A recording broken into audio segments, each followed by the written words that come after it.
Unsuitable. Some background. I'm in Australia. I'm currently a 32-year-old male and this occurred this year.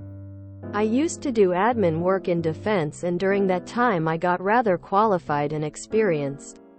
Specifically in people management and training people. I then left the uniform for various reasons including depression caused by my time there. I got a new job and intentionally got a position way below my capabilities so I could focus on my mental health while still working.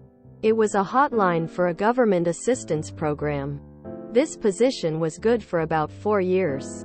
Over that time I started using some of my skills more and built up my confidence again.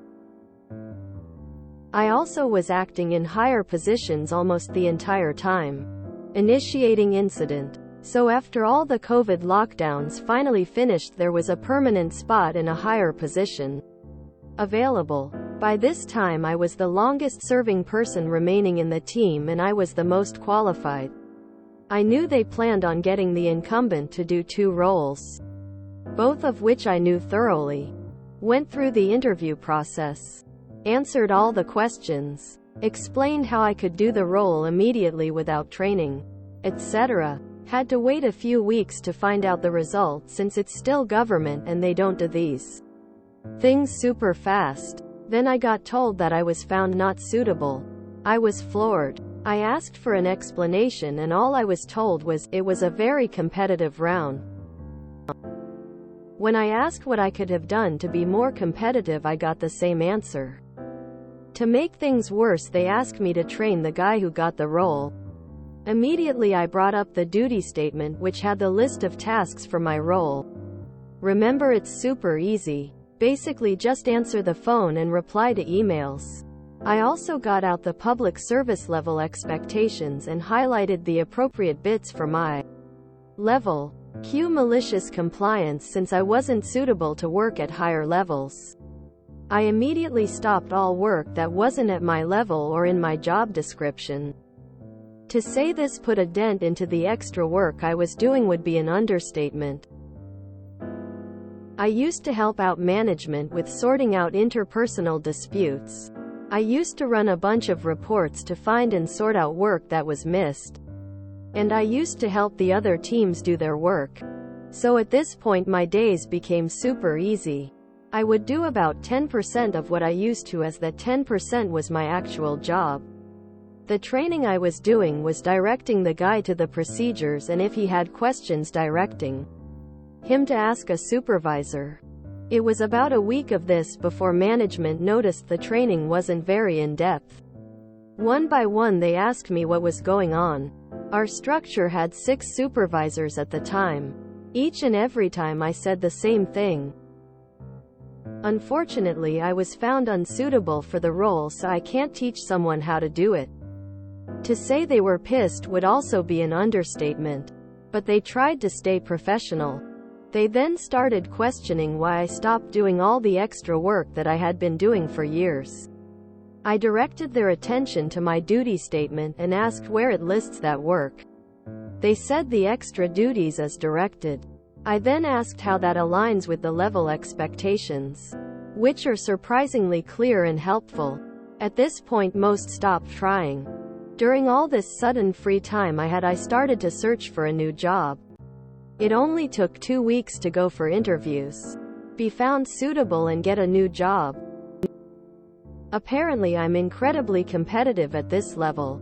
Who knew? The fallout. The new job is significantly easier. At the level 1 was unsuitable for and gives me much more money than they were offering. Additionally, I have kept in touch with some people there.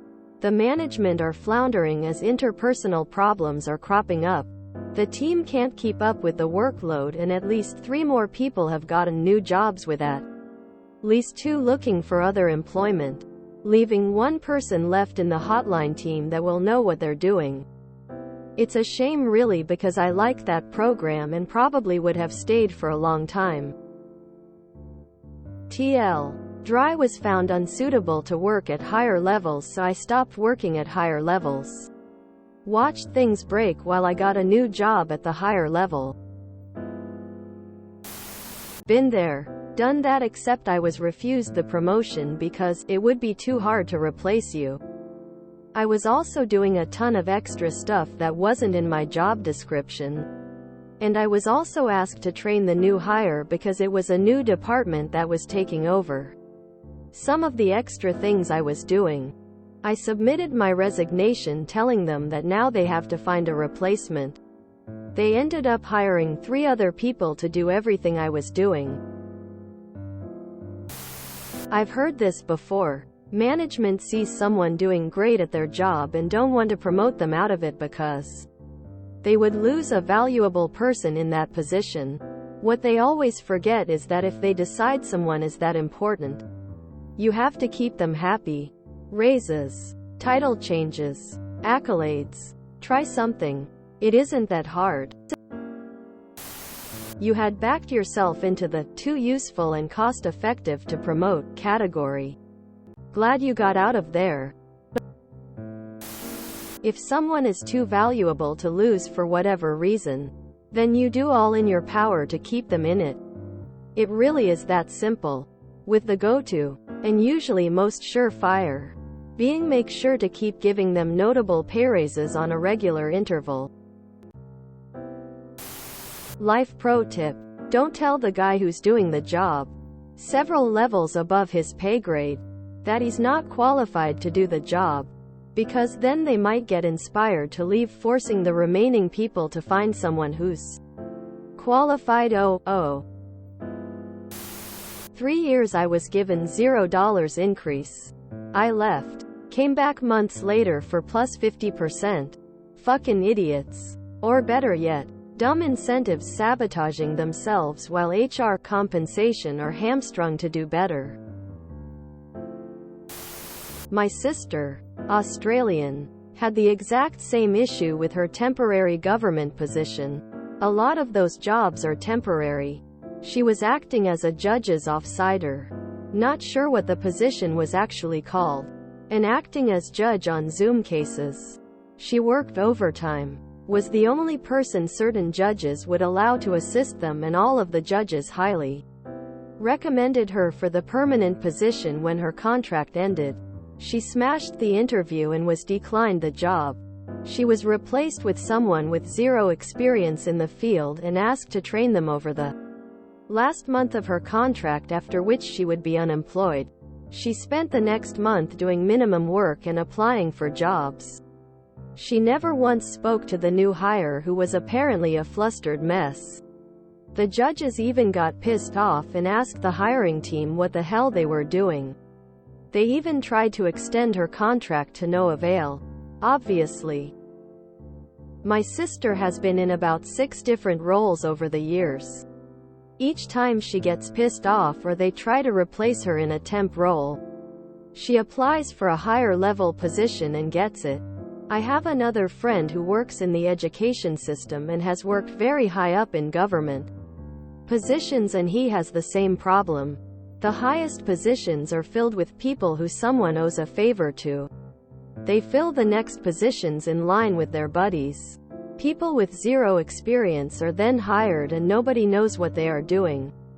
This is why it takes years and years for anything to get done in Australia. It took 1 year to put up a set of traffic lights down the road from us. Not including planning. That's just counting from the time they first started digging up the road. My friend and my sister have both applied and been successful in getting jobs that they have 0 knowledge in. My friend even worked as head of a team, something to do with kids' computers for our state, where half the team were over 60 and couldn't use a computer at all. And he had no idea what his job was or what he and his team were supposed to be doing, as nobody for 2 years ever said anything to them or tasked them with anything. He would show up to the office once or twice a week for a few hours so people knew he still worked there. Clear-cut fafo, love it. You read the writing on the wall. It seems you don't like to be taken advantage of. Bravo. I work in a civil service job in higher education. I process a very specific type of contract set. I work with virtually no supervision. Last rating period. I was scored as does their job. With no exceeds expectations.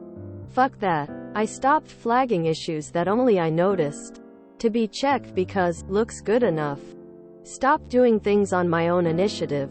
Because if no one reviewed the information that they can find on their own, no one asked for that to be renewed. Today, I discussed with a faculty member the need for a new type of contract. I emailed my supervisor about the need and asked which of two options to proceed should be followed. The response revealed an "I don't care" attitude.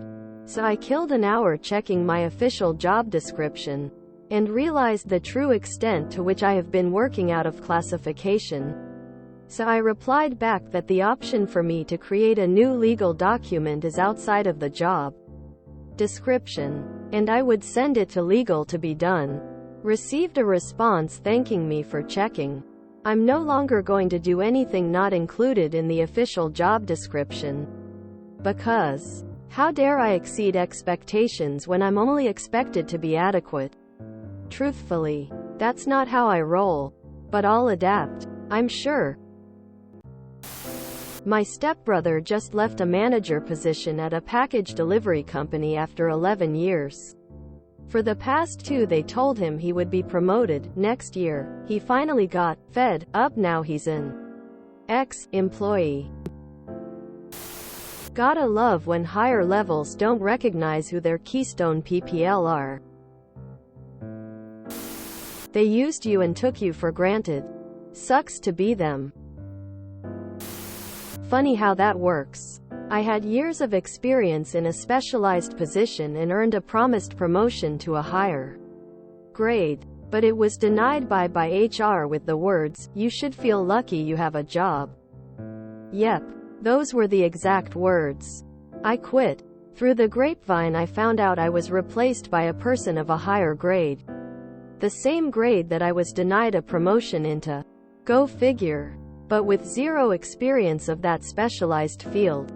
Apparently the inexperience showed because the next project went 3 times over budget and the company closed its business in that area. Less than shrug. Hey Thales Crawley hour. Fuck you. Management didn't appreciate you so you left. As their own workload and problems increase they will rue their decision. Haha, some people just have to learn the hard way, huh? Chef's kiss. Bravo! Exclamation mark. Exclamation mark. Exclamation mark. Well done. Thumbs up. Final tally. You equals 1, them equals mud in their eye, 0. Alright, I'm just going to assume this was Centrelink. Did you get in touch with the union? It wouldn't have help on getting the position. Because they can claim any old life. But it would have gotten your managers off your back about doing the extra duties. Had 6 supervisors at the time. https://u2.be/j1liferdna. T equals 97. If you enjoyed this video, please check out our playlists full of similar content. Epic Aircast is like doom scrolling for your ears. Please like, share, and subscribe.